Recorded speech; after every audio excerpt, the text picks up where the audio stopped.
We chat for maybe half an hour, thereabouts. People Mm, drop in and we transition smoothly into whatever is next. alrighty. I hear the invitation of smoothly. We get to find out. And Philo, I actually thought you were a woman, so this is cool. I'll take that as a compliment. I'm Okay, yeah. I'm trying to be neither, actually. You're trying to be neither. Yeah, I don't think of myself as either, unless there's a some kind of a stimulus Ah, in the okay. environment.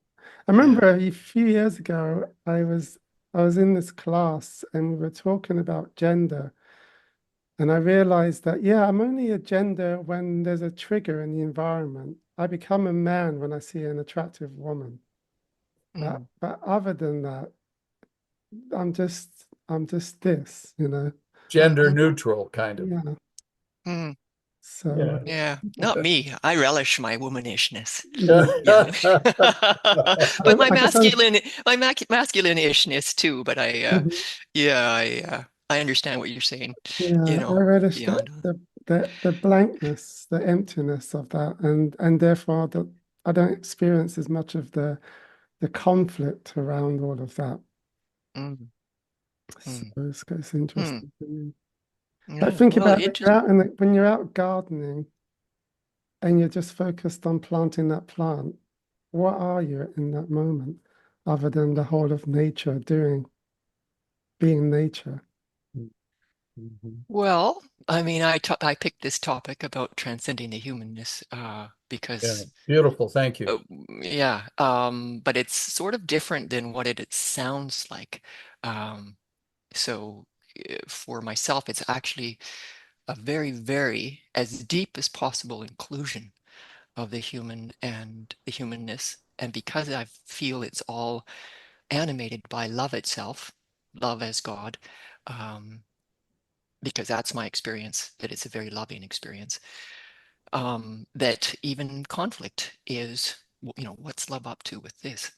And so I like to support people to lean open to that, and together we support them to listen to it in the moment that it occurs, right? It's not, it's very personal. It's very personal, all, inclusive of however the particles came to be here just like this, including our ancestry, including our experiences, and however the flavor of existence um, plays itself. In Mhm. the nasty stuff, this is where the gold seems to be, from what I'm finding of myself and others. So a little different than a straight up kind of non-dual perspective, more Yes, traditional.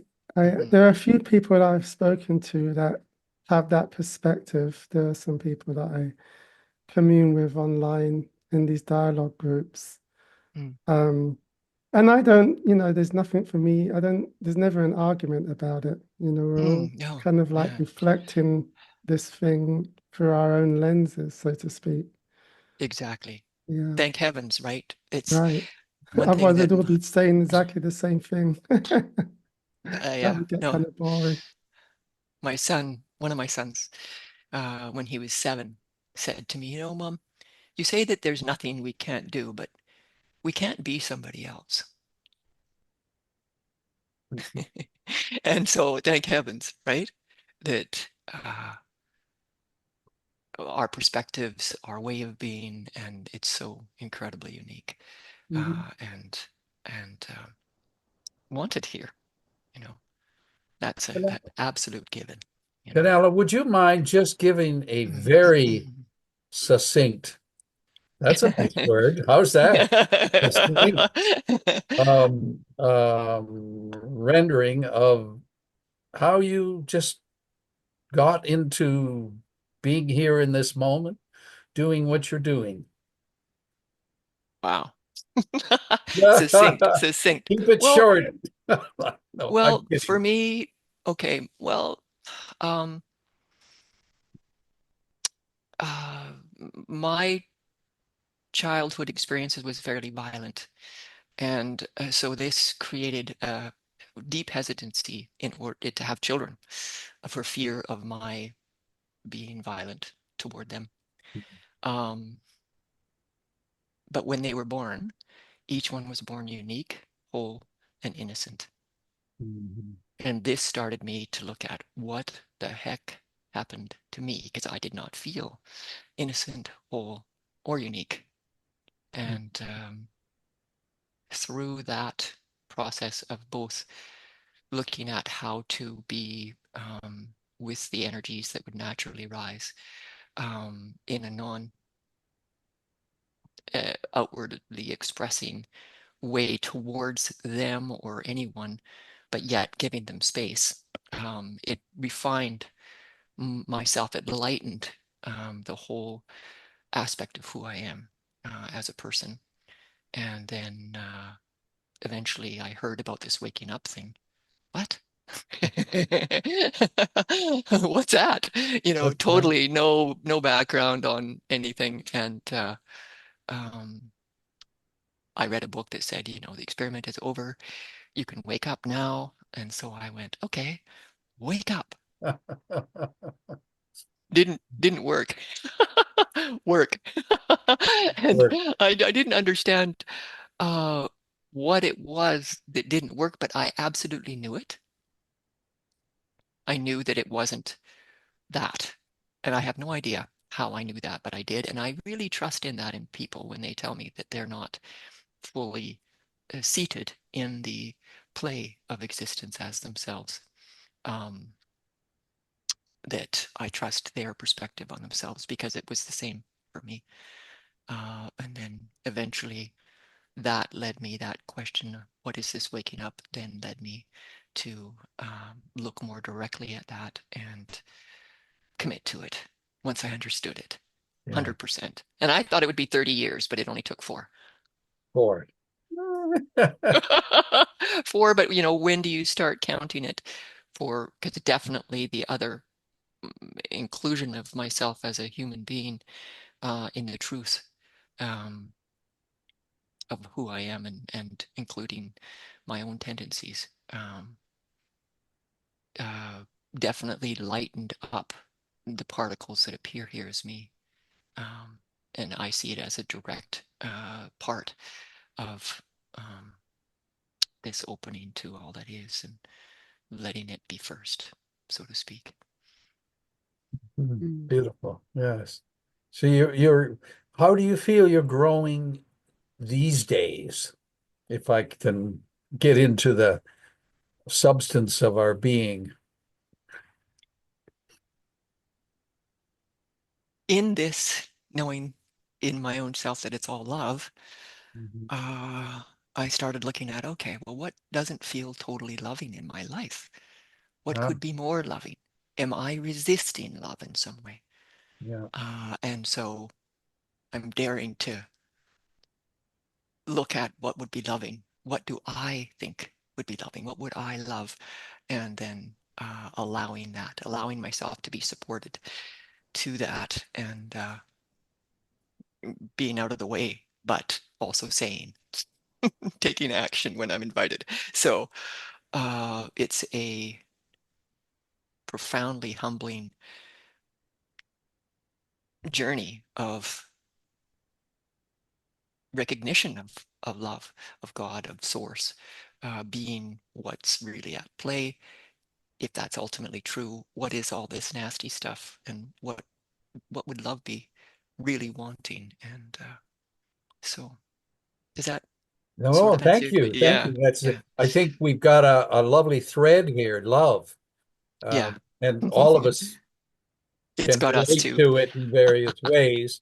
Um, Exploring love has been just briefly, the spiritual path that I seem to be moved along on was initially intellectual and Mm, mystical, mm, which of course you get into love very quickly in the mystical Christian ancient mm, studies, that sort of thing. mm, Um, and I would say that the expression of that love is in, I'm constantly discovering it. Would you say that? I would agree. I think it's a mutual thing, right? Our universe is expanding, and people who are willing to experience love directly and allow themselves to feel loved and supported by the universe. I mean, uh, that's not yet, up until now, the norm. And I'd like it to be. Absolutely, for people to feel how held they are. And like you're saying, well, I think it's mystical. Totally. I mean, somebody once said to me, "Oh, you're way too mystical." And how could you be too mystical? I don't know. You know, it's a mystery, misty. I don't know, but it can be very real, as from what you're saying too, right?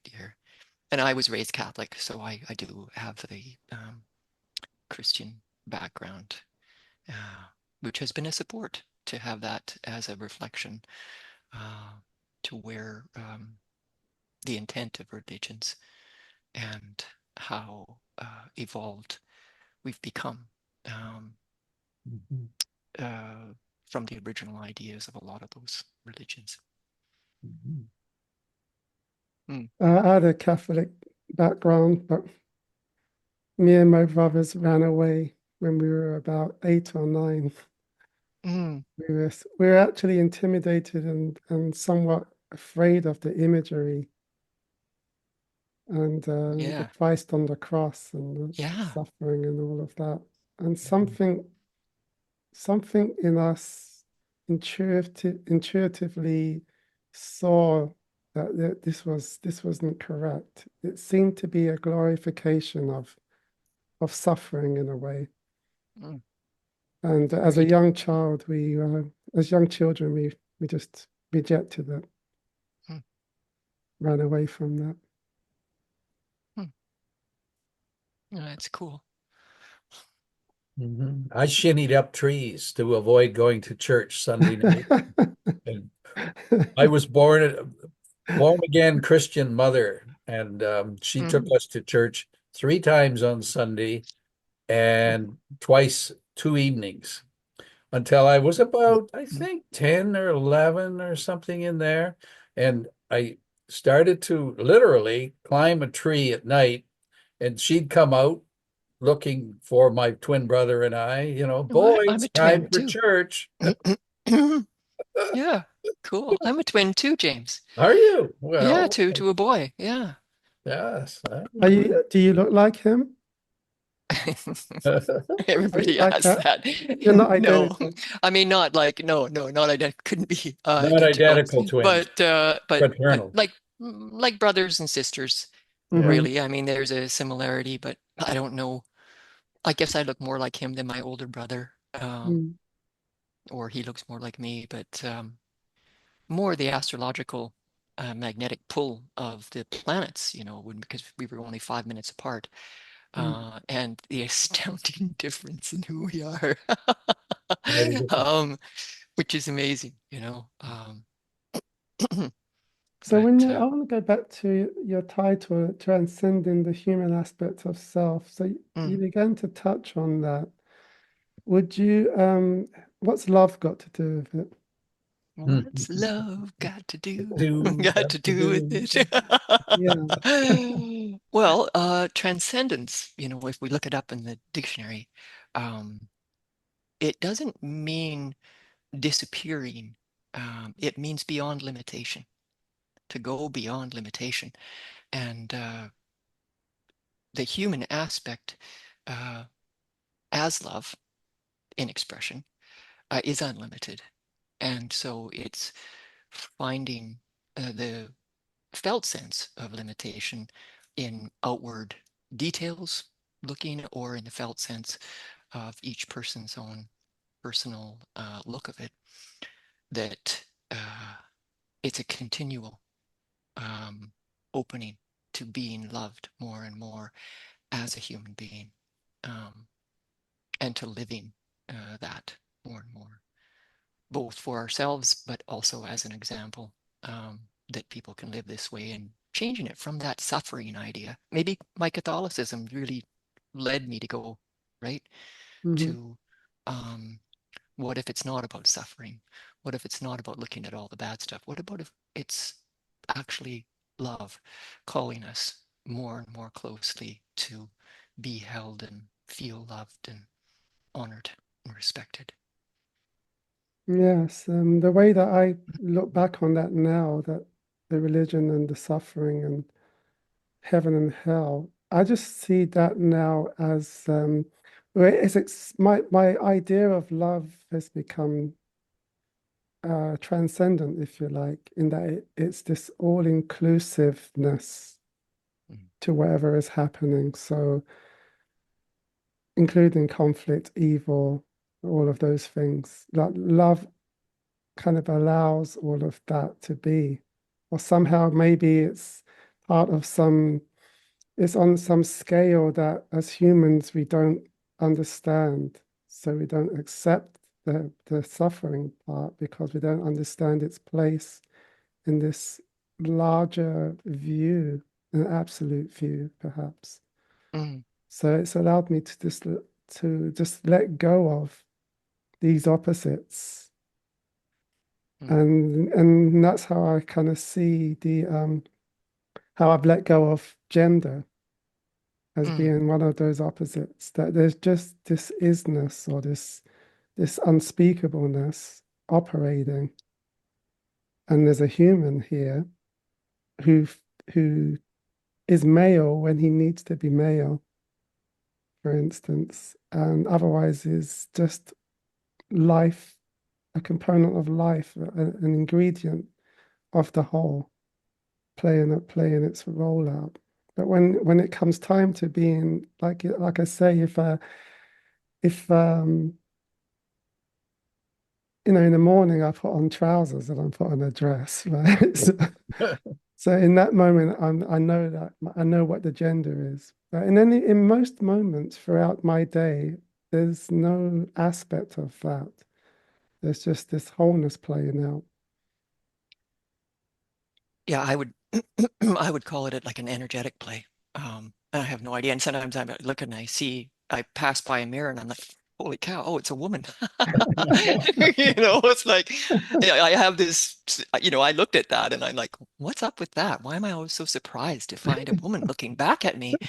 And I think I must have been more often a man in past lives. And so it surprises me, but also, um, and also being with a twin to a brother, it's been sort of the gender has been very much a part of my life, because we were treated so differently. He was given freedoms that I was not because I was a girl. And yeah, in some ways we were treated similarly, but in a lot of ways, because I felt the same as him. We've always felt, I mean, as I don't know, James, if you feel that too, that there's uh,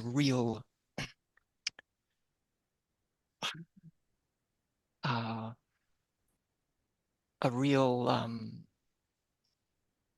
togetherness that just is point blank, that it doesn't go away. Hi, Judith.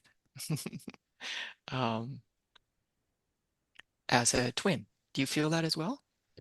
I would say I did growing up with a twin, and then at some point, very in our early teens, there was a bifurcation in the road.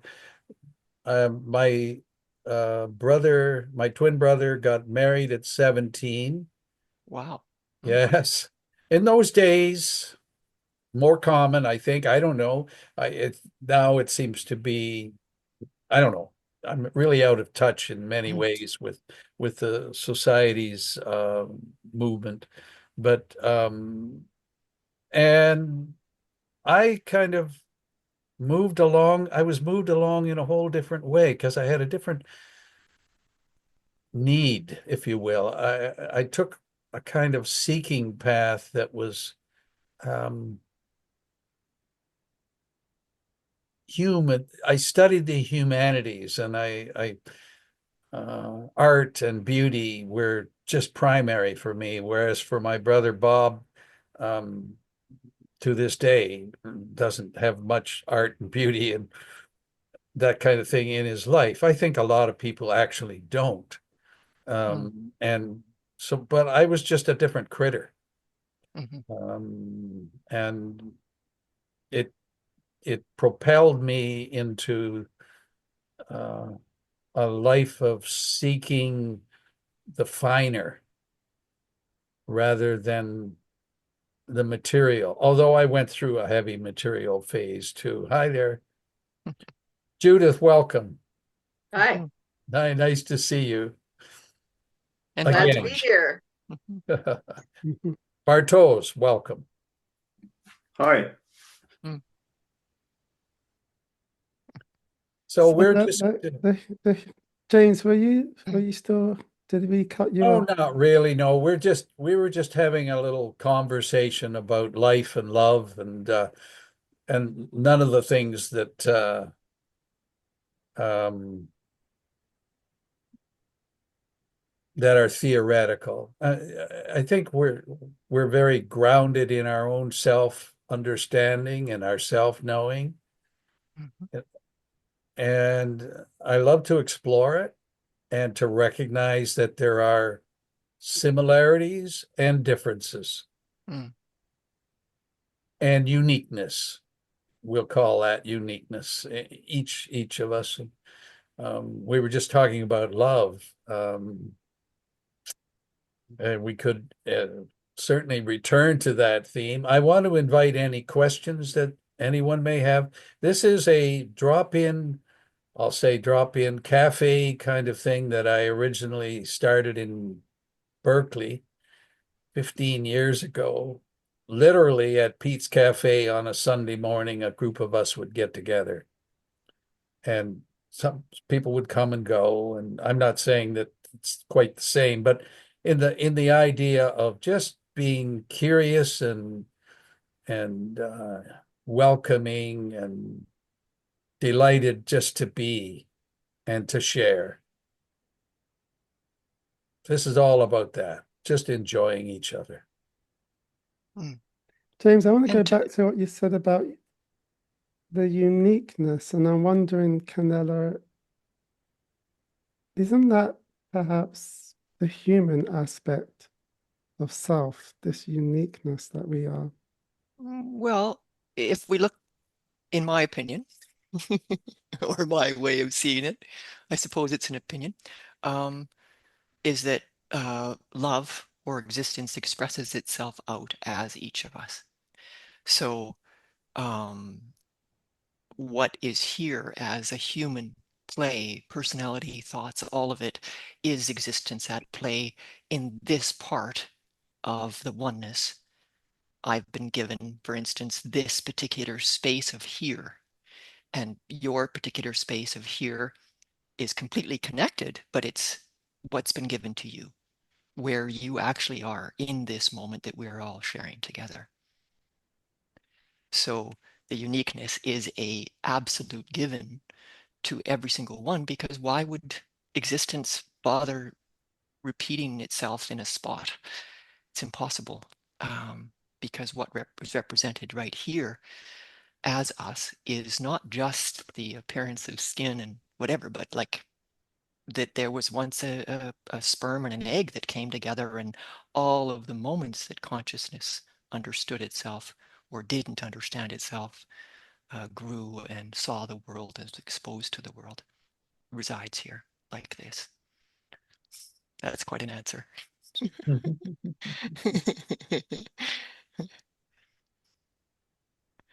Does that answer your question, Cito? Yeah, I think the answer is yes.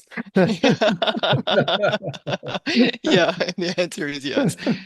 And it's that's how I see, all of it, including the air. The air is an expression of love like this that gives a relative texture to where the skin comes, and then blood and veins and bones and so forth. The literalness of this expression. Rocks and trees and dust, and grass. There's Mhm. no two things the same anywhere. Yeah. Yeah. And that's Exactly. kind of a paradox, because to try to explain to someone that this is all essentially one thing, and all that they can see are multiple different things, so Yeah. they have to I guess what we're talking about is the underlying reality to all of this, which is the oneness. And this is how it's showing up. This Yeah. underlying reality shows up as this myriad of things. But it also returns, I believe, to the oneness of things. Mhm. And Mhm. That I would call Tantra. Tantra. What comes in, like the breath comes in, and then it gets mixed with who we are and it goes out. There's a beginning and an ending. And we come in, we're born, we live out our lives and our moments, but we get to be aware of it, which is, thank heavens. God's gift. Yes, God's gift. And then we leave and become part of all that is, as where we came from the nothingness to the nothingness, but also the nothingness at play, like this, exactly like this. That's lovely. Nothingness at play. Mhm. Mhm. Yeah. Yeah. One of the things when I go hiking, I so much enjoy is nature at play in the simplest ways, in the way there's not a relationship of separate birds. There's just birdness. Or not to go into it, and I'm not one of that sort of has studied biology, but you can't mess the oneness and beauty and joy and love that we were talking about when there's a communion, heart to heart, not so much head to head, Mm. because that's where we tend to get into contradictions. Heads contradict, minds contradict, minds produce contradiction. Um, because they're believed, I would say. But where love comes in, it's the great leveler, the great equalizer, so to speak. And I wonder if we could talk about love a little bit, see what you guys think about. Mm. Is it limited? Is it personal? Is it not personal? I mean, I see even the thoughts in the mind as love, not, that contradiction, however it shows up, is what gives life to the nothingness. To dare to look and see what's love up to with this. It looks like a contradiction. And Lynn Marie, and hi Jared too. Lovely Lynn Marie, you made it here. Oh, good to see you. Hmm. Um, but the balancing is what I like to support people to include the intelligence of the heart in relation to the mind, with whatever the mind comes up with, to slow it all down and give it time to be related to the heart um, aspect of self. Is that making sense? Or no? Oh, yes. I mean, Okay. it's lovely to see. I I don't know, probably each of us have our own um, contextual way of living. That we meet um, life with a, well, I would say, from my own understanding, conditioned reactions. That's the way I met it pretty much totally, until such a time as the conditioning was seen Mhm. and there was a recognition that I am not the body. I am not this body only. Not to say that there's a divorce. We haven't divorced. And I am not the mind. Uh, Again, with that limitation that I could almost say I'm not only the mind, I'm not only the body. In fact, I'm so much more, as Mhm. all of us are. So Mhm. um, it's interesting to find what I'll call the more Canela, the more feminine, mother nurturing expression that you evoke in me, and the way you come at life is beautiful. Mm. It's Mm. nourishing, Mm. and I So think that's probably what people who know you feel that I they're. was going to say that so far in this discussion series, we've only had men, so you're the first woman to I be on did here. notice that. Yeah. And Hey, it's a Doug very G, different Masoom. vibe. The vibe is very different. Yeah. I Well, Um, did. Yes, I guess go I ahead, guess I Canela. I I would like to, you know, yes, there's a nurturing and a femininity, but there's also the masculine ability to say things succinctly, as you had invited James. Thanks Thank for you. that, because it somehow even helps my system be more succinct and love questions, as I'm sure you guys, I mean, everybody does, right? But as the awakeness at play, a question, of course, just literally brings together whatever it is that wants to be heard. Um, I think that there's a deep nurturing here because of the nature of what I've explored for myself as a human being. Like James, that conditioning you were talking about, and hey, Venetia, lovely you made it too. Um, and so part of that comes through my voice is a feeling of safety, a deep safety, because I gave that to myself consciously, literally, and that was through opening up to the violent experiences in my life, and all of them were held perfectly by my child self, so that I could find them and then gently open to them, knowing and trusting I already experienced it, so I can, and let myself meet and be with the energies, um, and see with each exploration that continues to deepen. Um, how is this love?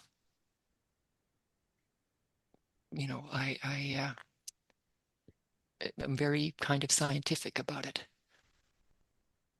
right? Because the original, after awareness became realized and realized its own self here, um, I could see it was all love. I could feel it was all love. I mean, that's this Ramana was sort of shouting that. And I'm like, okay, well, if it's all love, then what about this? And I'd already processed some stuff around violence in my childhood, to support myself to have meet and greet my sons. Um, but also the bigger thing was that I had been raped when I was 7 years old.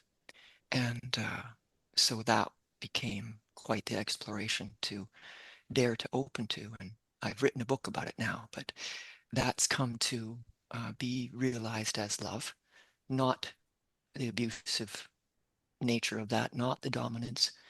But if this has happened in some way with anybody, um, I can support them to feel safe enough to meet and greet their own selves in what doesn't seem like love. at first. Yes, it's one of the reasons why I tend to not use the word love, Mm. because of the connotation or the expectations built into the human aspect of that understanding of that word. And so I would tend to use something more neutral that doesn't appear to bring up associations. Mm. Love is one of those tricky words. Love was one of the feelings that came back from the shift. But when I wanted to articulate it, something there was already the sense of not wanting to use that particular word, even though that is all there is. There are other words that I prefer to use. Because I think love is something that, more than the word, is something, it's more like a kind of an outpouring. It's Mm. like an emanation. Mm. It's like something that doesn't need to be said. So when you see a child, that child doesn't have to say anything, and you don't have to. You pick the child up and you hold the child. Everything is being said wordlessly. And so that's kind of how I like to think of this word love, not as a word, but as an outpouring of something, or as a movement, or as a beingness. Mhm. Yeah, I think that we're on the same page with that. It's just I'm also like I'm including all of it as an expression of love, but adding no matter what it looks like. And uh, so I think that's partly why people find me when they have particular things that don't look very loving, and or that they have some idea that the awakened state is supposed to be peaceful and beautiful and only that, and then the rest of the stuff disappears or something. This transcendence of the humanness that, oh, Right. there's no more personality, there's no more of this, where um, uh, the juice of what love is offering as source, in my opinion, Mm. is to embrace all of it, to explore um, with each own person's um, curiosity Mm. of what appears in the moment, right? So it's not like a general thing that I can say, but if somebody says to me, okay, what about this? For instance, I'll give an example. Maybe that's a good thing. Although I can't give the person's, how it was for her, how it ended up being for love. But somebody had come to a satsang, and she's 7 months pregnant. With twins, actually. And she was also told she had stage 4 cancer, and didn't know how long she would be living beyond even the birth of her children. And so she came, and she just said, "You tell me, how is this love?" And because, of course, it's incredibly hard. And so bit by bit, through the explorations of where she didn't find it loving, we could find the energetic expression within her.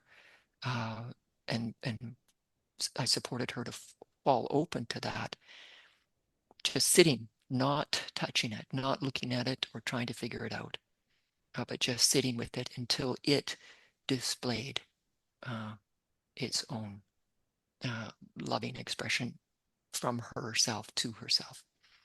Um, and she did see it as she could see how love was completely involved, and how that had magnified love in every direction, in her family, in all her friends, and profound, utterly profound ways that it stirred love alive, the situation. for her, and probably a very, very healing thing. Now, I don't know what happened for her, but certainly seeing and recognizing it as love, it can cure all sorts of energies that may be stuck and held in the system, of the appearance of the display of love as this person or that person or yourself. So I mean it quite literally, I guess, is what I'm saying. But it's love speaks to each of us. I can't give that to people, but I can support them to hear it for themselves, because of high empathetic nature that I was born with. Yes, I think that's what we're seeing, is that empathetic nature, which is another way of love, loving. I like that. Loving, love being active. It's Mm-hmm. not an idea. I mean, you can treat it as an idea. You can even treat it as, I would say, a feeling. It's In the moment. more Mm-hmm. than that. Mm-hmm. Would Utterly. Yeah. utterly. Perhaps this would just be a good opportunity now to invite all our guests, any and all, to ask Canela or make any comments and just join in and uh, feel comfortable with that invitation. Please do speak up when you're moved to do so. Yeah, no, it seems to me that the suffering that you went through, um, like part of its purpose, it seems, was to allow that to come through when you're talking with other people. That it has the transformation that happened where you are now is able to outpour to where other people are, and I find that that's one of the ways that I look at any of these somewhat or so-called adversities that we go through, is that that's one of the ways to see a kind of a bigger picture of what looks like a negative thing at the time.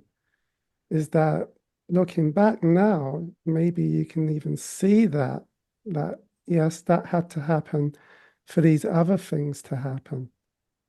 And that is the expression of love right there. But at the time, it doesn't feel like that.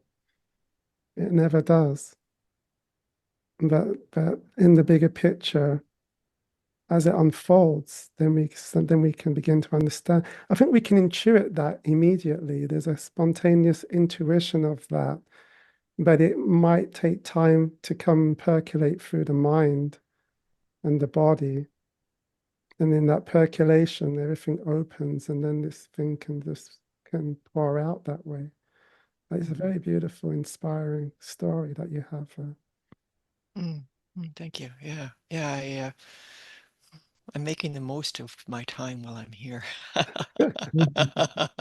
And so, it's occurred to me, like I say, that scientific part of me, the way that I'm a Virgo, and I can't help it. I'm like, oh, what's this? Like when I first started practicing Reiki, it's like, oh, what would happen if I gave Reiki to this and that? And, and really was just curious, completely fascinated by how energy moves and plays, and got to use all of these aspects of how I've been born, and to really hone these talents. But something that you said, Philo, there.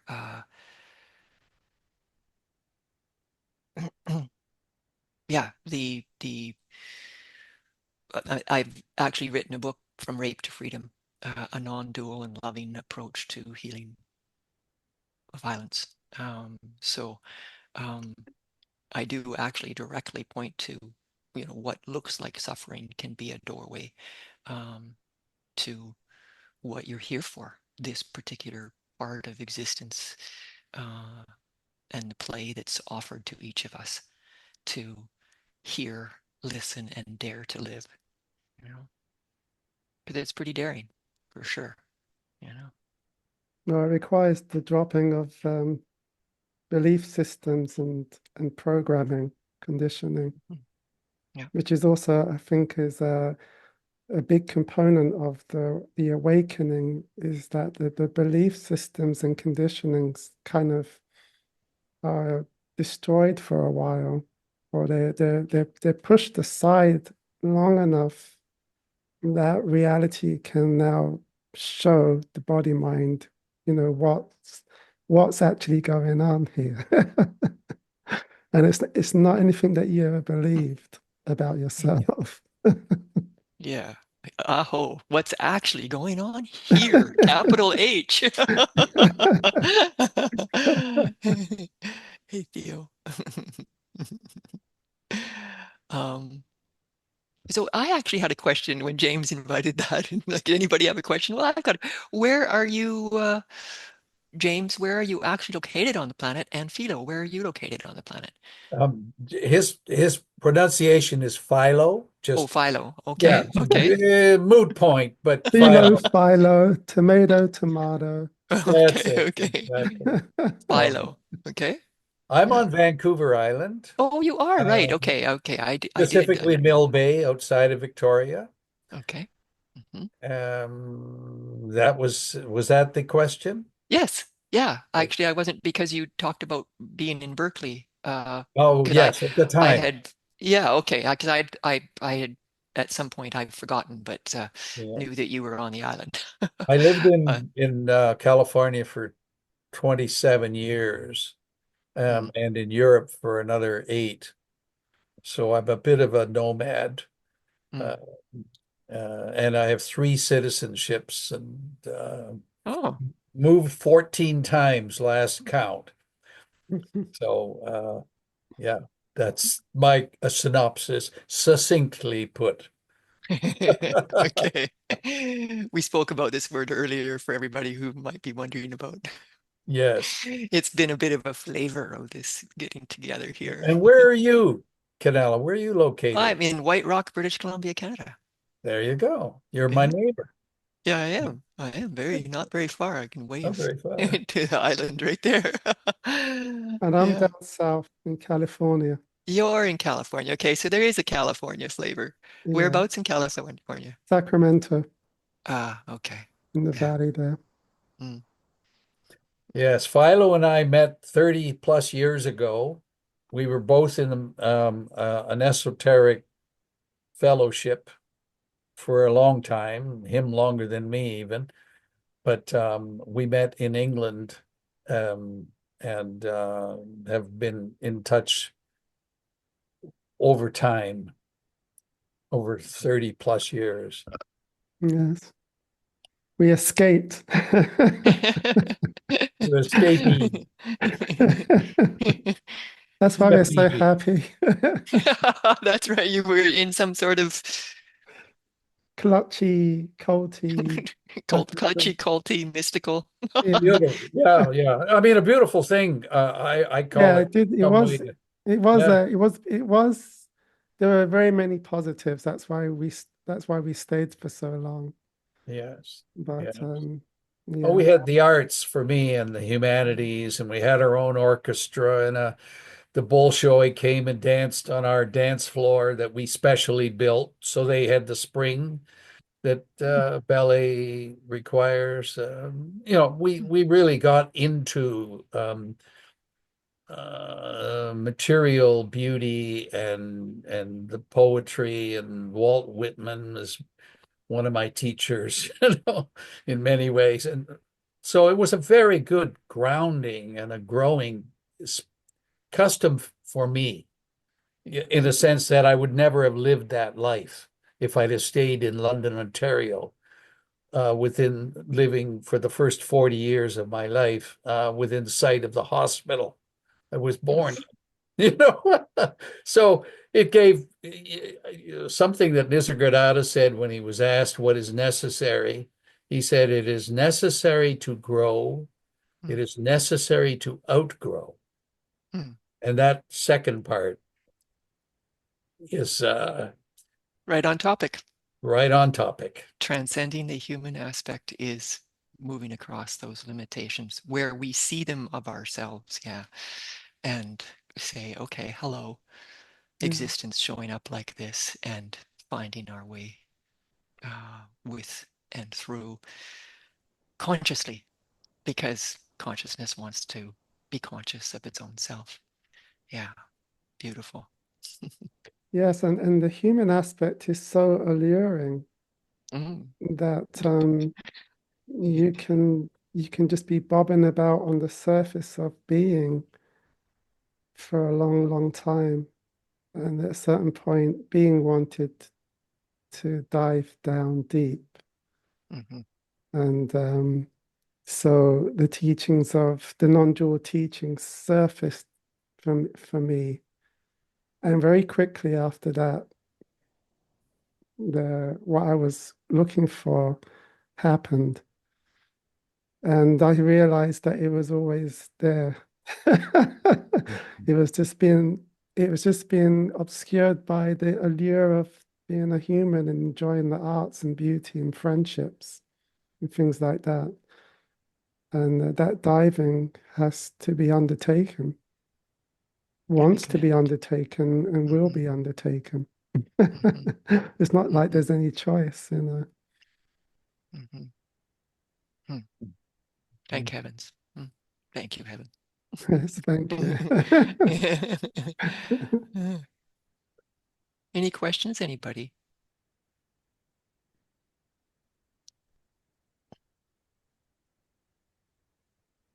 Oh, we're a quiet lot this morning. Um, Mhm.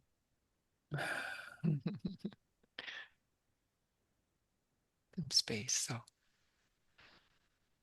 And one of the things that I found was that I really resonated with Ramana Mm. when he was talking about talking, but he said that his true teaching was silence, and it would be enough just to come and sit in the hall with him, and which is again to me a transcendence of the human aspect, because humans want to talk and Well, the think. silence is within the talking, Yeah, and the silence is right? where the talking comes from.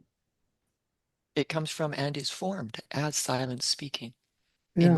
in my right, like with, I don't know about you guys, but with whatever's being spoken, I'm not touching it. It doesn't come into my head first, and then I play it as a sentence or something.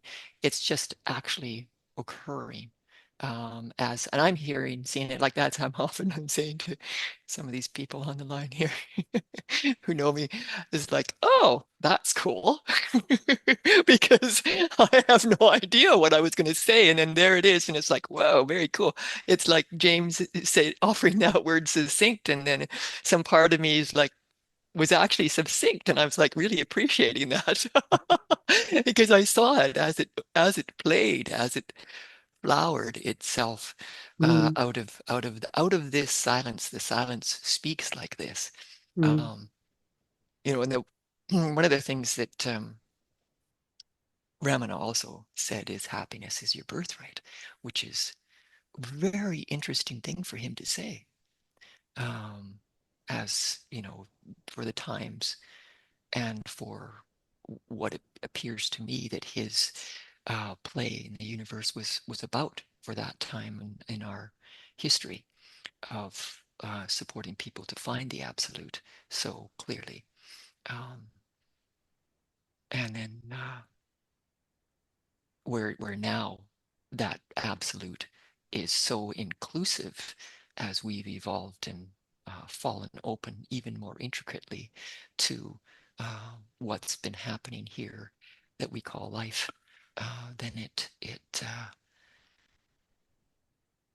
it's become more melodic from a ongoing play of its own self, of the silence, orchestrated and played out as us, as all the details in life. Mhm. Beautiful. Beautiful. I Mhm. listened to a video of an 11-year-old Australian boy who's being homeschooled. And he said, I don't think I discover Mm. what the wisdom of that. And the idea that you're not sort of as you expressed it so beautifully, you're not communicating a pre-thought, prejudged, so much expression coming from the mind as Mhm. something coming from your substance, from your being, that even surprises you Mhm. to come for when it Mhm. comes out. Mhm. Is that from the Yeah, like I don't know what I'm going to say, but I trust it so deeply that it's just, sometimes I'll say, whoa, sorry whoa, about what was that. that? What was that? But I liked how you pointed to these children, because that's one of the things, in that my children taught me, is how incredibly evolved they came in as already whole, and so there's less with me about ageism, about as if somebody having traveled in what looks like time might be more wise than someone who hasn't. And, like Bartosz's 2-year-old son um, moves around in life, having been in Poland with them recently. And he's seems to be, now I can't talk to him because I don't know if he would know, and I don't speak Polish yet. Uh, Yet. but and or he doesn't speak English yet, so he's probably going to be much faster than me. Um, but it sure seems like he's sharing his inner dialogue as he's moving. And he's just turned 2 since I've actually been, so he wasn't even 2 at the time, which was to me very, very fascinating, because it was a knowing of him and how he thought and how he was seeing the world that was exposed naturally and quite literally, which is very different than the hiddenness of my own childhood. And I don't know, what are you guys hearing? Are you uh, did I have a point? I don't Exactly. I think what you're talking about is an inescapable fact of being a human. No one knows what they're going to say next. And all we ever do is express what is going on internally, externally. I mean, it's just how we are. It's because I find I have to remind people and myself even occasionally that this awakening is already there, being what we are. We are the absolute being Philo, being Razia, being Canela, being Bartosz. Mhm. And that is what has to be recognized and accepted. And I think don't, where we often run into, we miss that point. We don't accept that. How could I possibly be that absolute, right? We don't accept it, even if it's recognized. And then there's a lot of, toing and froing between those realizations.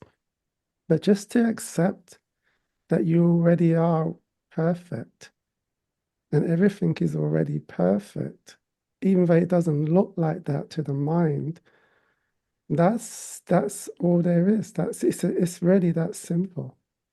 But it's just difficult for minds to accept. And so they keep searching. Up until now. Raja, you had a comment?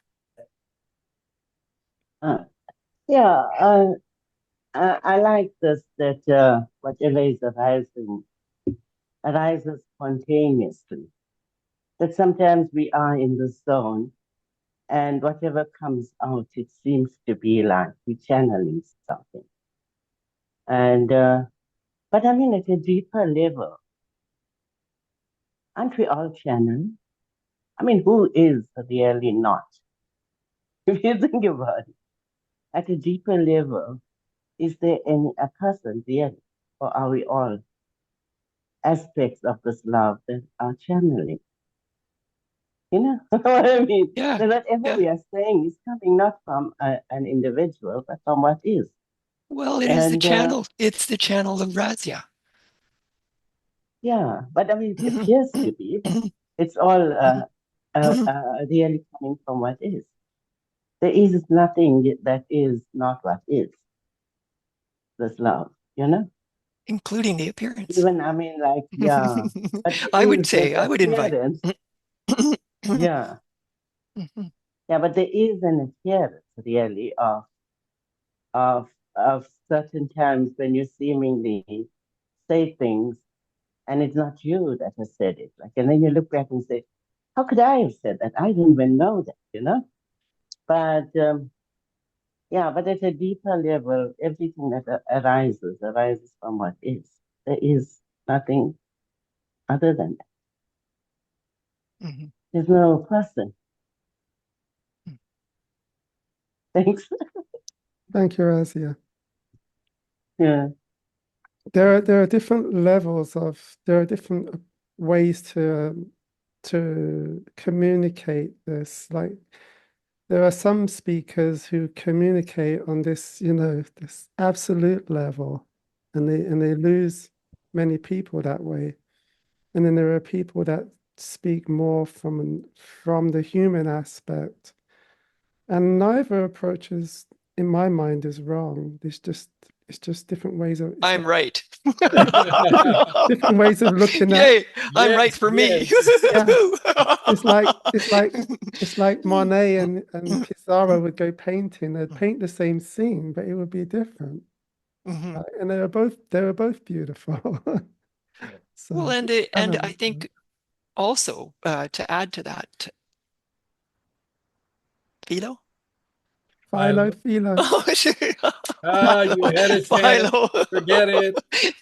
Let's call the whole thing off. Anyway, I was hopeful. Um, what was I going to say there now? I kind of got my laughter got going, but Gone. jeepers. I don't know. Could you repeat more of what you said so I can figure out what it was Okay. I was going to say? I lost it. And perfectly fine. That's also Well, it. there's No, the I was there's just Oh pointing yes, oh out. yes, oh yes. You're pointing out the different ways of support, and um, one thing that I've found with myself too, that when I've heard other people who are supporting the realized state from the realized state, that there's different parts and things that they do that I'm like astonished by, and then I realized that because every person's the master of who they are and their particular space of here-ness, that where it doesn't fit for one or the other is just them as the master. And it's going to be different, right? And so where it doesn't fit, and I might not agree, is only because myself as the master of this space I've been given sees it differently. And I can't see that over there because I'm not them. So it's a real beautiful opportunity to reflect and see, okay, well, if that seems not accurate out there, what does that mean here? And allow that to teach me, to expand me some more, you know. But that we won't agree with what's not us, you know. And then that's the beauty of these differences. Mhm. It's beautiful.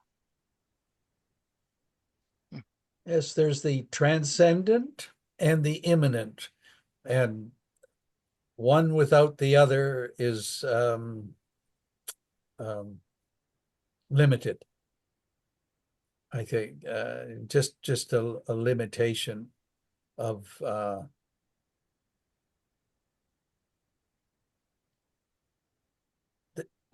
one of the things that I would comment on aware living is that it is paradoxical to continually. There, one is dealing in paradox.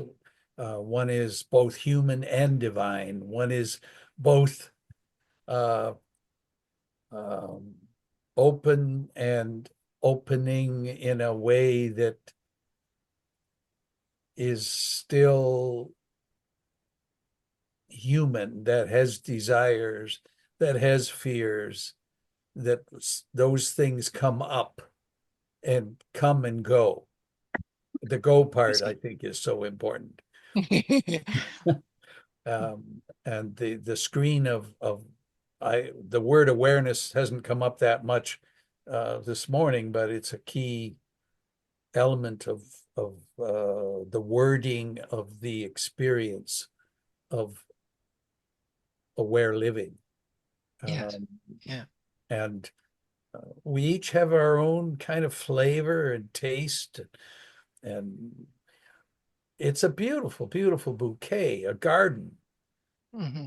and it's full of love and respect. Um, our common nature is the same. I would say, Hmm. to put it in words, peace, love, beauty, joy. Anything else to add to that? Existence itself. Existence itself, all of which is All of that. germane, succinct. I Mhm. like these words this morning. Mhm. If I wanted to add too that the yes. other part that I like to support people to remember is Mhm. that we are not separate from all of the collective human aspect. And so, because we're so connected, various aspects will continue to play and come, and we can catch them and respond as they play. Like, and then, like, I like to point to when I'm driving and somebody cuts me off, and I say, what the hell? And then I write, oh, what the heaven? Quickly replace it so it's not contributing to the uh, more nasty play of of humans with humans, but to soften it, where I can. But the because I'm not separate, I will continue to um, make mistakes and be less than loving sometimes and all of that. And but I'm able to respond as quickly as possible um, to these parts that continue to play because I am human and I'm not disconnected to all of humanity. So I Yes. like to add that, not so much as an excuse, but as a reality to remember. Yes. Yes. Well, the metaphor there for reality is that, that tree that's growing, flourishing, beautifully moving to the heavens, and then cut to the root system below the ground, into the fecundity of virility of life Mm, as it's felt, tasted, touched. And that's us. That's the range, mhm. metaphorically. And Nice. Yeah. mhm. Earthy. Mm. Jared, you had a Jared, comment? raising his hand. Hello. Hello. Um, my heart feels like it's beating, which is great, great, great sign. Um, I was just sitting there as you guys were talking, and I just wanted to put up a question about, I seem to focus a lot on I feel like I'm missing something sometimes, or I'm, I don't know, like I'm apart from, like it's almost like on one level I can sort of connect to what is being talked about, but then there feels like a held awareness from it sometimes. So I just was curious about how to engage with that, if that makes sense. Or I can clarify.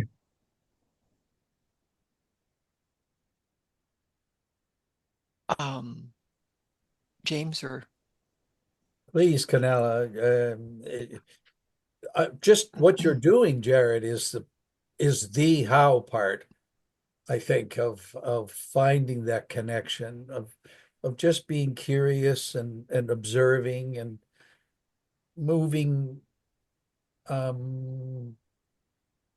with attention, just pure attending. Non-attention is the cause of our confusion. When we actually attend in a simple way, listen, um, learn now, currently, what's happening, not like going to our memory, not going to the past, but delving, allowing the fecundity of this moment just to give you what it has without asking anything more. Like it's a kind of a simplification, but there is only this immediacy. That's all there is. And what there was 30 seconds ago, even in time, is gone. And then the thing that we're talking about is the timeless, which is infinite, insubstantial in that we can never know what it is. We are it. I like to say I know that I am, but I don't know what I am. I gave up some time ago, not that long ago, a couple of years ago, I think I kind of gave up on knowing what anything is. It's all a mystery. All I can say for certain is that I am. And I can say for certain that you are too. But we each have our own responsibility to recognize that. And perhaps, Jared, that might be helpful in recognizing that there's nothing to be learned other than this immediate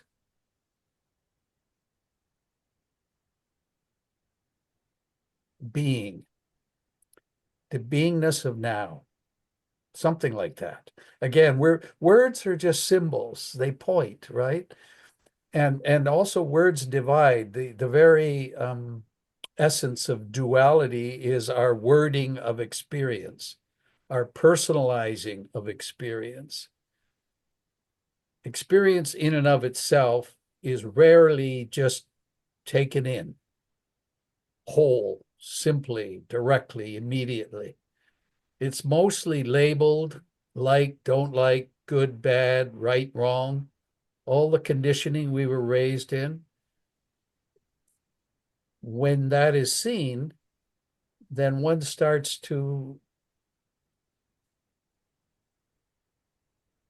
imbibe. It's kind of like sipping the moment, flavor, the taste, and that's it.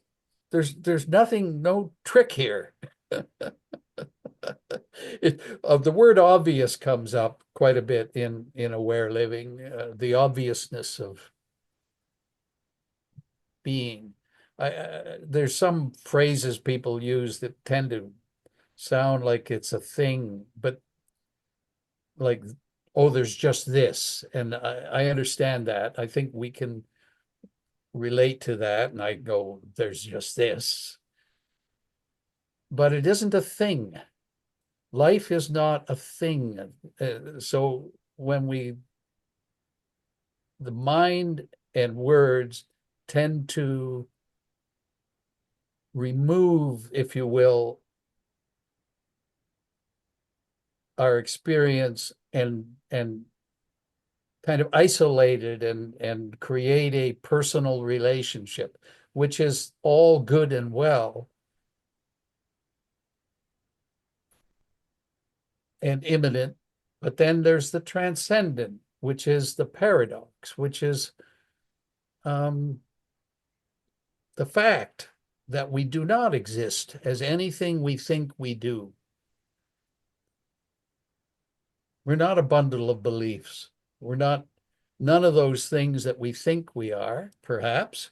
And again, this is just my current delving into this moment right now together.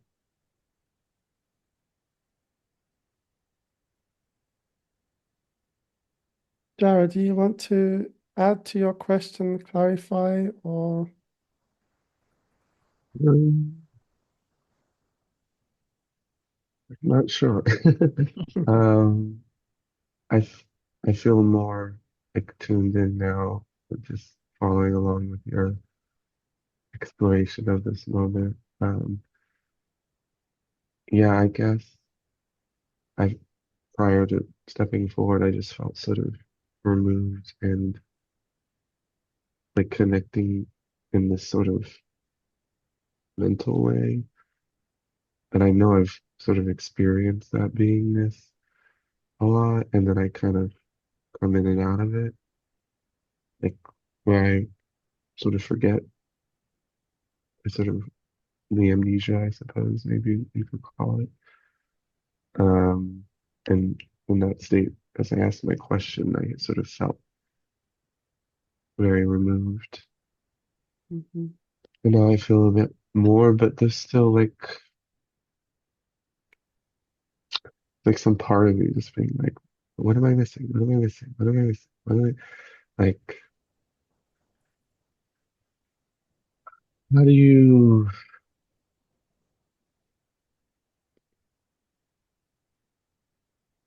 engage with that part in a way that's healthy and good? And like, I guess I don't want to always be in this state of like feeling like I'm missing. And to Canela's point, and I think I saw you guys kind of agree, is like I want to make the most of my time here. And and so I do want to be imbibing, and I want to be imbibing quite fully and moment to moment and beautifully. And I feel like I miss out on a lot when I'm in that separated state, or I don't know, like, am I making sense? You are.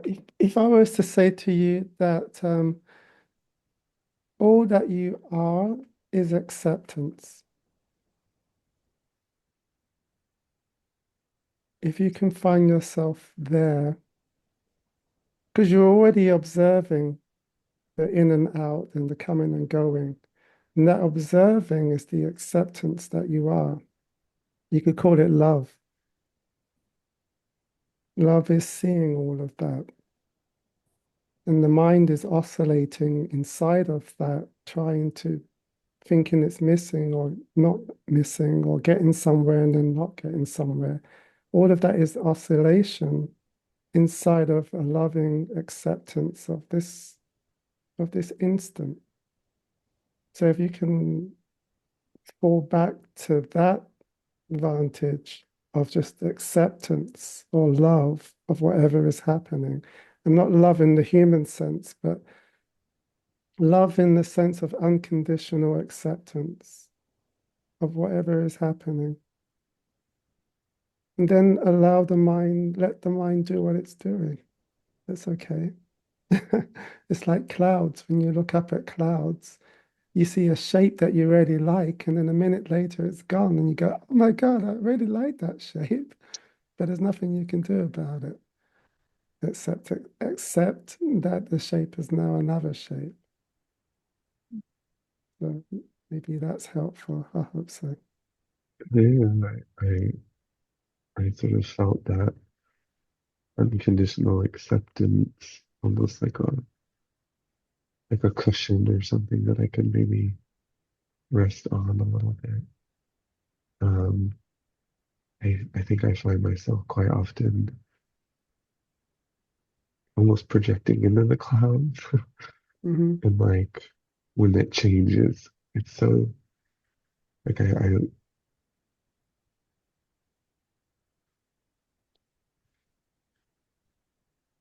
maybe I'm trying too hard to enjoy it. Where I'm just like, oh, the cloud in this shape, it's exactly what I want and like, and then it changes, and then I learn to love the next cloud, and then it changes, and it's kind of like a constant state of loving and losing. Yes, it's like that. You're the sky and the clouds are the clouds. Birth and death, and birth and death, and birth and death. Inhale, exhale. Mm.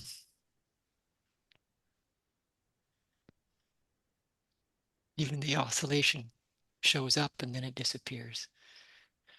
You notice it. Mm.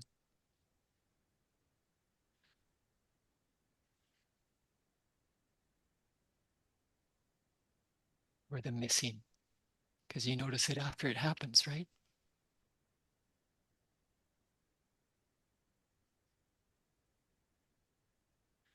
The noticing is the elephant in the room.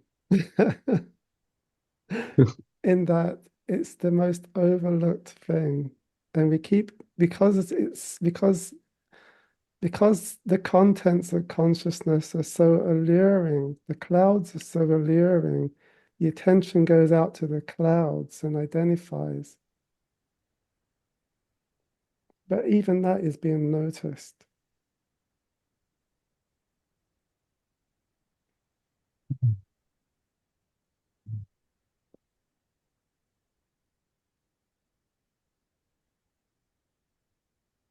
Razia, did you have a question? Well, just not really a question. It's just that something that Jared said, you know. It's like we're looking at this like dreamscape, right? That we all are living in. And it's solid, it's everything, you know, where everything is occurring, so to speak, where things are happening, you know. But we know technically nothing happens. But it's seemingly happening. And within this dreamscape, there is this moment where you seemingly shift into a new way of being. An experience sort of happens, or something you experience. And then you see in the world in a different way. I don't know, but I mean, that's how I feel it. It's like lots of people say there's nothing there. But I know, like, there was a moment in my life when I was just looking at this ordinary world, you know, and believing everything that was happening to me and reacting to everything that was happening to me. And then suddenly I had like this shift. And I'm now looking at it like impersonally, like, you know, like it's not happening to me anymore, you know. So I don't know, but I think that's a natural thing that happens to this persona. It happened. Like I could feel that there was this shift rapid. So it's like an experience, and then after that you realize who is experiencing, you know, or who shifted in the first place, because there's no one to shift. But up till that point, there was this feeling that I was this persona that was engaging in this world and taking everything that was happening there personally. I don't know if that helps. Sorry, if I took you off course. No, it's another way to see that. If one has the experience of seeing through the persona, through Yes, the person, then there can be a different way of understanding of what's going on. But that it's yeah. not necessary, but it can happen that way. And Canela, what are your views on this? Well, here, what seemed to happen, and I don't know if this happens for everyone or not.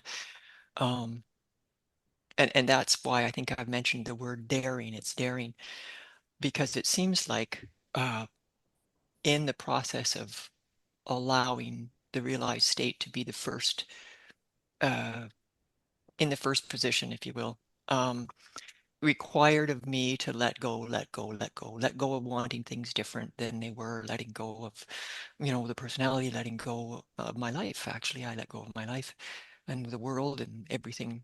I let go. I was very much a master of letting go. And then where I find that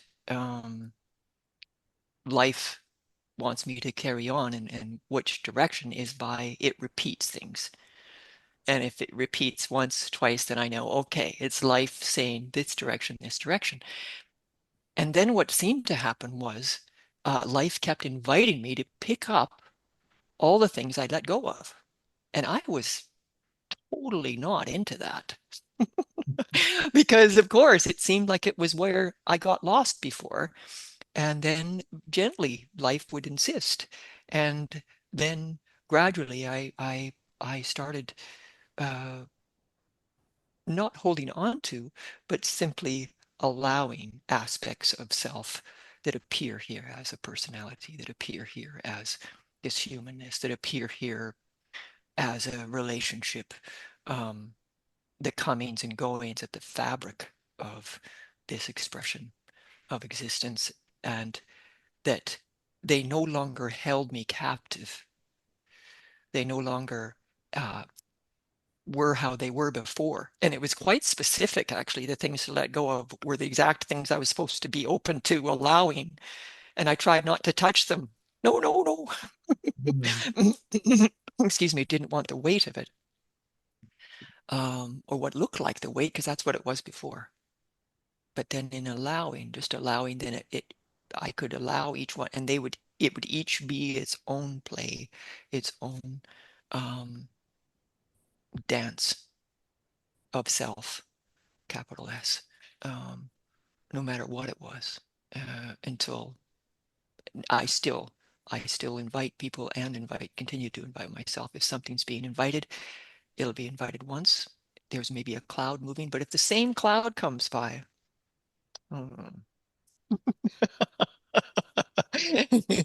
how in the world, first off, did consciousness create the same cloud? Whoa, what? Groundhog Day. It's a movie. Even Groundhog Day, every day was a little bit different, right? Yes, exactly. Exactly. Well, even the eyes that perceived and heard and saw the imaging of the cloud inside was different and new. So, but in some way, there'd be a familiar sort of repeating of some kind, and I would know that life was inviting me in this direction. And that's how I continue to live more and more of my life and engage more and more in however I'm being invited. So, and I know that she's somehow gone off the screen, but that was my response. Did you ever have because I know Razia a little bit, and did you ever have, as part of your understanding, the the notion of there being no self, Well, I would, more self, let's say. I've tasted the void directly. That's why I know it's a fact for me that whatever appears here, no matter how dastardly, is love because something gets to experience it. Whereas the void itself is devoid of caring, devoid of love, devoid of, it's a void. It's quite literal. And incredible gift to have experienced that directly, and different than the absolute that's just here, or the silence, uh, the backdrop of no backdrop that everything is playing in. It's always here.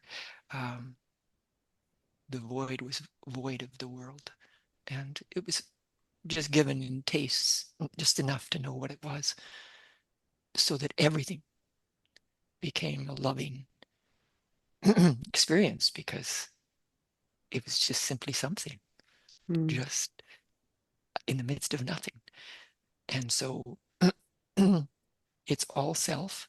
I would call the non-backdrop absolute of where everything comes out and goes back into as the you could say it was no self, because the self is, but it's the absolute still showing up as this Canela, as this Philo, as this James and Jared and Masoom and Judith and Theo and Bartosz and Dagji.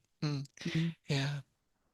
Yeah, the experience that happened here, I wouldn't say, and I if there's an objection I have generally, it's to this idea of nothing. Like for me, there's something unspeakable, and the mind might see it as void or nothing, but in itself, it's really hard to touch on this, to point to this. But it's the only thing I would say is that it is something, and love Yeah. love is its emanation, if you like. Love is its outpouring. It's love could be its first, could be the first creation, if you like, the first outpouring out of which all this appears. I But would agree that love is the first yeah, outpouring, but the thing in and itself, the void was not a mental experience. yeah, it's not It was not mental. it was not thought of. It was a There's nothing, there's no tasting. mind there. No mind. Yeah. It's a tasting of, it was direct and it's unmistakable. It's Yeah. a fact here for me, different than the rest, except for it seems that sometimes when people find themselves falling into that, they find me just to be beside them, because it's a um,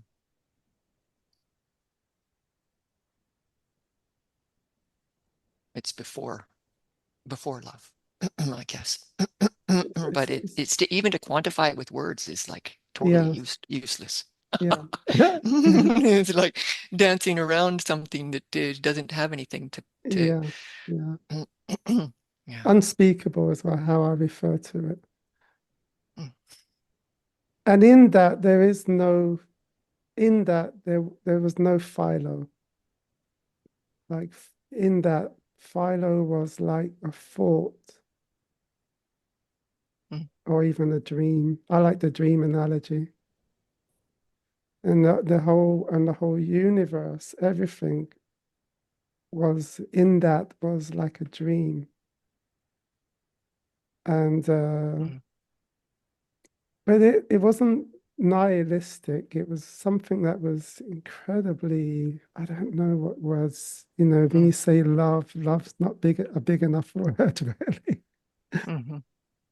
But that is what is driving all of this. And if that can just be glimpsed, recognized, and accepted, then you're done. You're good to go. Mhm. It's the lack of acceptance that I find seems to be a major obstacle for not accepting that exactly this as it is this Exactly as we are is already it, yeah, accepted. Yeah. Like is the from life. unspeakable. Mhm. Yeah. I do want to quickly, I see Jared, you have another question. And I wanted to, because it's interesting, I was given the experience of pure white light without any form in it. Um, just, and everything disappeared except for white light. And then I was also given the annihilation. I think that word is very accurate, of Hmm. the actual void. So, which appears very much even before darkness. And somehow that this lightness and this darkness, playing as us, is the expression of self out of nothing. I think, and it's interesting because one of the, I don't know, if anybody's seen the Lord of the Dance, the Irish tap dancing show, totally recommend it. Because it's so much about the dark and the light playing, and that's what's being played out here, the dark and the light, and the relative sense of that, and each of our own feeling inside of what is right and true, the truth for ourselves, and responding accordingly to that. That's the passion of being alive. But thanks for supporting me to be a little more accurate in sharing both sides of that, what was shown, you know.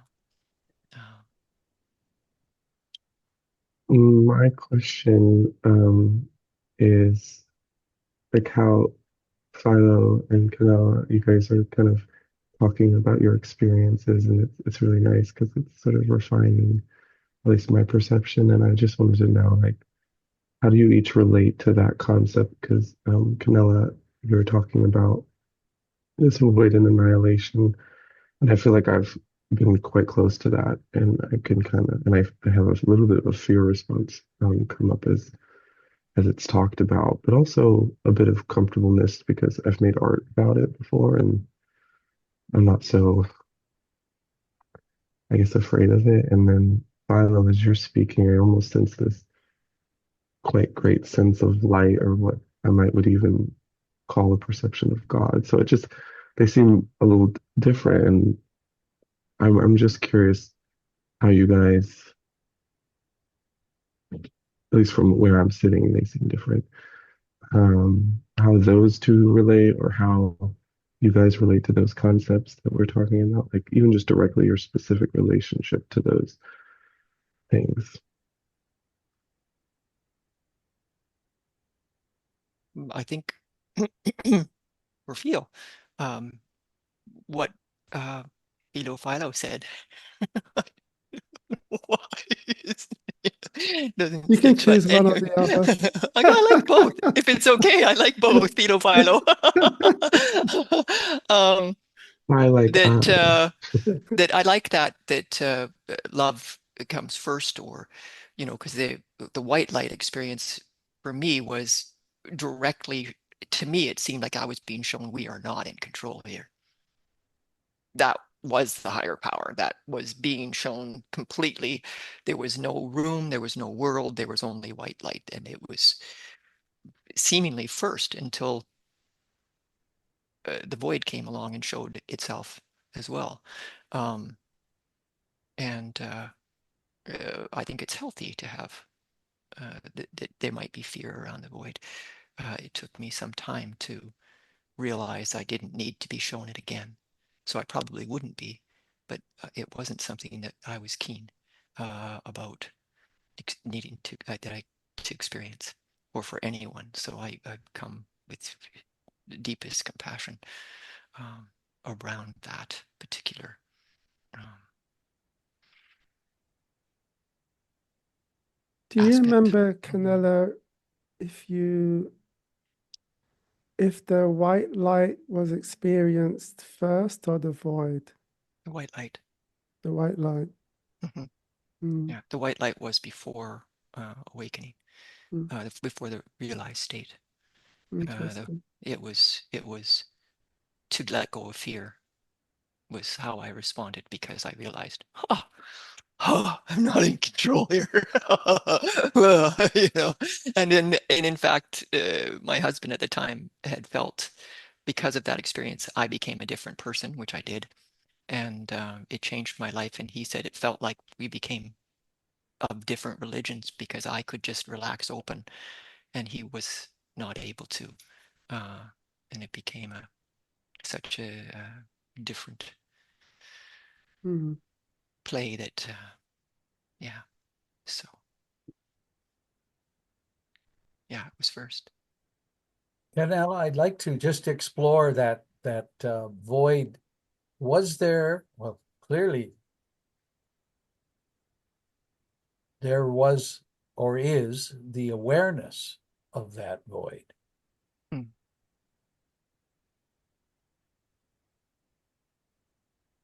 Is that Yeah. accurate? It was a tasting of that. Almost, I was brought right down to it, and I surrendered to it. I thought it was death, or it seemed as death, and there was nothing I could do. I saw that, and so I lay my body down and let go to it. Um, and I see that there was sort of two parts to this, and in that moment, I saw an angel come from above me, come down and touch me somewhere around my face, or even just my energy field. And in that moment, the phone rang, and I saw myself getting up and moving to the phone, which was incredible because I just laid down to let go of life, seemingly. And it was a friend saying, Canela, you've got to look at the sunset. It's so beautiful. and, and life started again, it brought down to, but there was a point where that taste of the void, there was no feeling to live because it was devoid of caring, devoid of love, devoid of everything. So everything after that is seen as love because it's something. Mm. But the white light seemed like it was the higher power love. I don't know. Are there flavors of there? Apparently so, right? For me, they were the same thing. Mm. The void and the if you want to call it a white light, it's hard to say that, but they were the same. But one was accepted and the other one was not. So the void was not accepted. It came first. And there was a great deal of fear. There was still mental, there was still mind there, the limited, the person, Philo, fearing death, fearing oblivion and pulling back. And later when I thought about that, the fact that I was able to pull back was an expression of the love. The love allowed me, it pulled Philo back. But the next time it was white, or it was something, you can call it white, and there was absolute disappearance in that, no Philo, and no fear, and no universe. And then coming back, there was an understand, kind of a tacit understanding that that was all that there was, and ever will be. It was the feeling about it was that it was absolutely loving, absolutely unconditional, and there was nothing to fear. And Philo could be okay. Philo's okay. And peace arose and became the background energy of my universe. And so now, when to answer Jared's question, what I'm finding now is that I'm kind of these concepts are being shed, they're just falling off.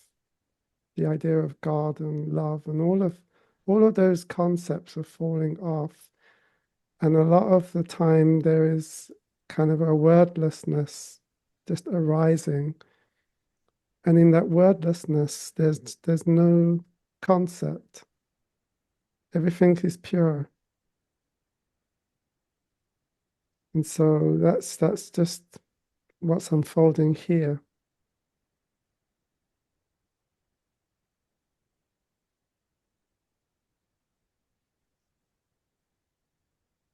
Bartos, you have a comment. Yeah, like actually a little bit of weather reporting from here, because it seems like I encountered the void for at least proximity of it. while sitting and doing some breath work or meditation. I don't really remember because it was a couple of months ago. And I felt like standing in front of an abyss, and I recoiled from it immediately. There was not a thought about it. I just automatically kind of bounced back from it. And immediately my mind went frustrated, like, oh, that was some sort of an opportunity and I missed it somehow. And actually, this even sounds funny while I'm speaking it, but that's my experience. And right now, listening to you speak about the void kind of brings some energies from that experience back, I think, because my body feels like fear. I'm not afraid right now, but I feel lots of sensations in the body that seem to be related to the fear. This is like totally, I don't know if this is even appropriate, but it's all black all around you, Bartosz, and you're wearing a black shirt, and all you've got is this head floating in the nothingness. It's so amazing, actually. Yeah, it looks like you come from the void. Anyway, I'm just saying, I couldn't help but notice this, that you're surrounded by the darkness in this moment. Hmm. What you described sounds very similar to what happened here. And even the feeling of frustration. I should have stepped over, I should have stepped over. But that's the mind, and it actually it couldn't step over. Yeah, I didn't make a choice then. Yeah. It just happened. Hmm.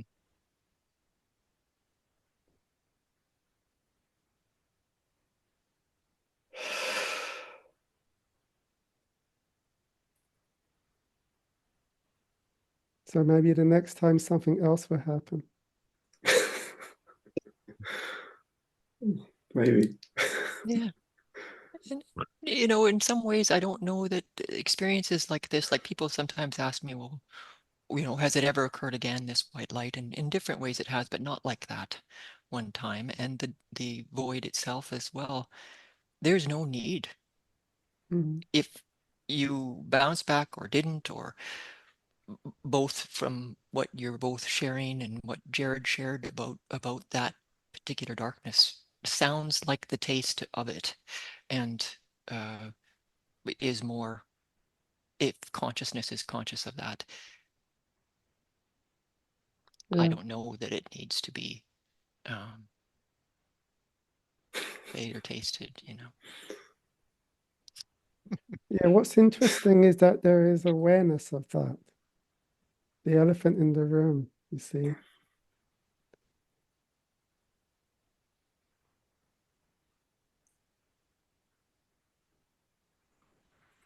Yeah, I'm getting familiar with that.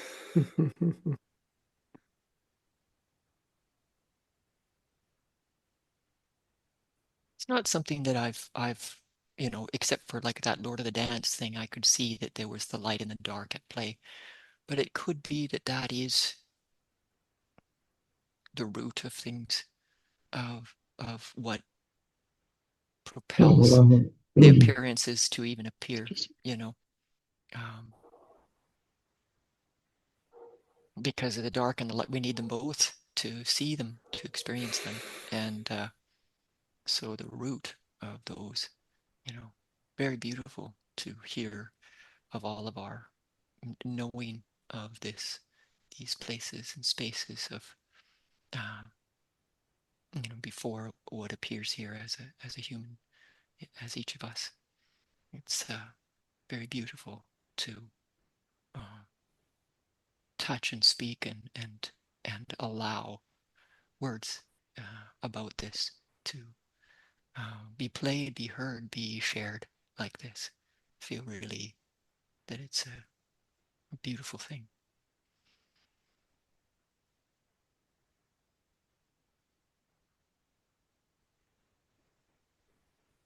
Thank you. Thank you, Jared. I'm going to take a screenshot, send it to you. You can see it too, but it's just so perfect. And your name right off to the side. Bartosz, emanation of Bartosz.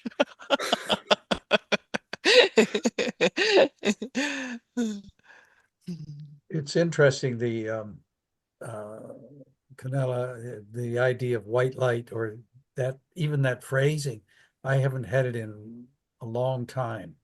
Um, but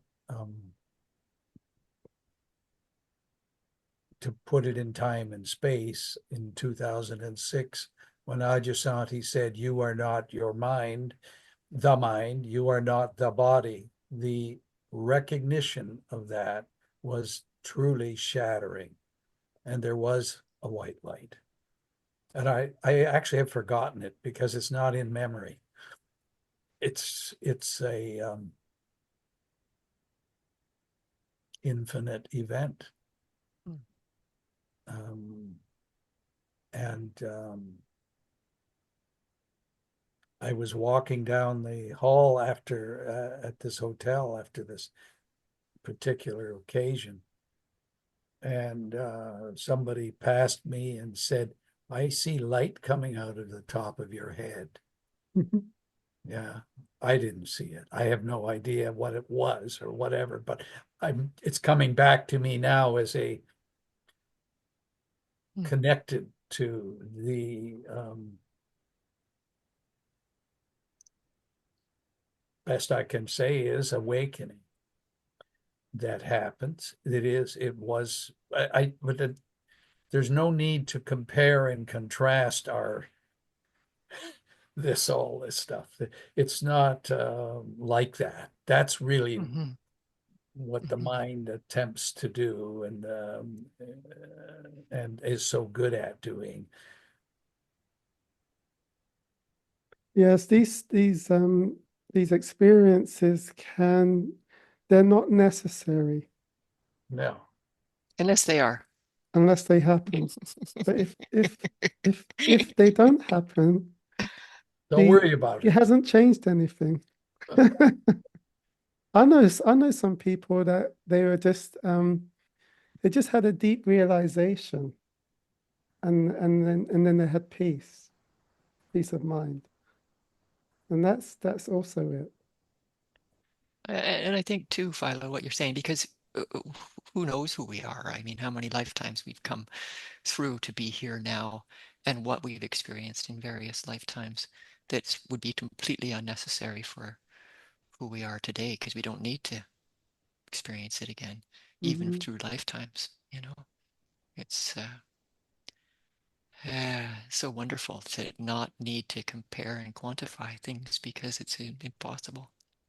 I mean, you can, but I think like this, like James, you bringing just this speaking about this and the inclusion of experience of the dark and the light, and that this comes to be known newly from who you are now.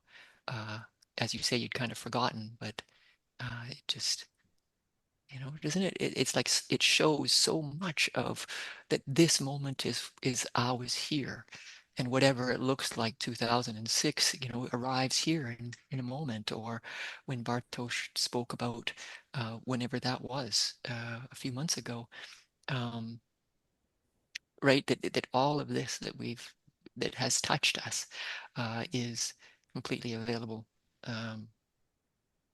if need be, to be known newly and included, um, like we have with our words, included and gave space to point to this part of being alive.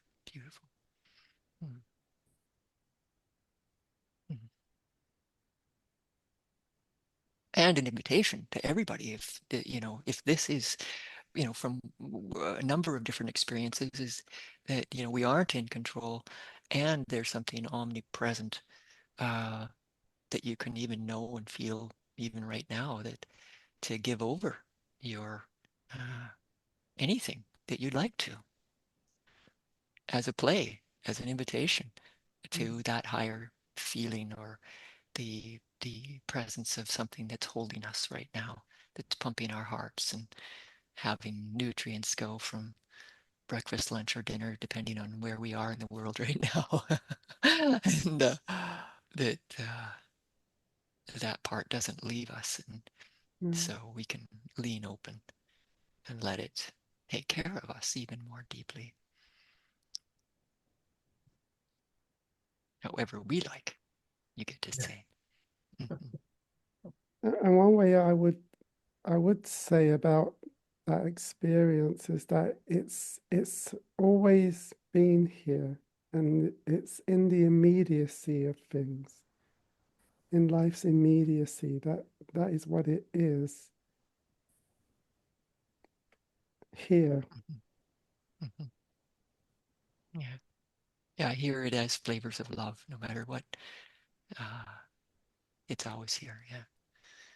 And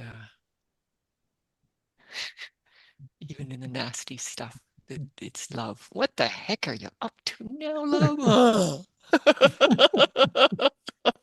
Okay, okay, okay, okay, okay. Someone said to me, reality is badass. And I said, it sure is. I agree with that. Yeah. Well, thank you all. Canela, especially wonderful. Uh, You brought a lovely light and nourishment to our time together. And thank you all for coming. Thank Thank you you all for so much. inviting. Mhm. Mhm. For me, this is the final one of the year, and it seems to me to be the crowning one somehow. It's Bum, how bum, I'm bum. feeling about it right now. So, Queen Canela. It just means King cinnamon. It's James. sweet and spicy and not serious. You may have noticed. And yeah, love of life. Wonderful. Thank you guys for Thank you inviting all so me. much. And thank you everybody for coming too, and seeing some of my friends here. Sending my love. And concept or no concept, it's real. Yeah. Absolutely real.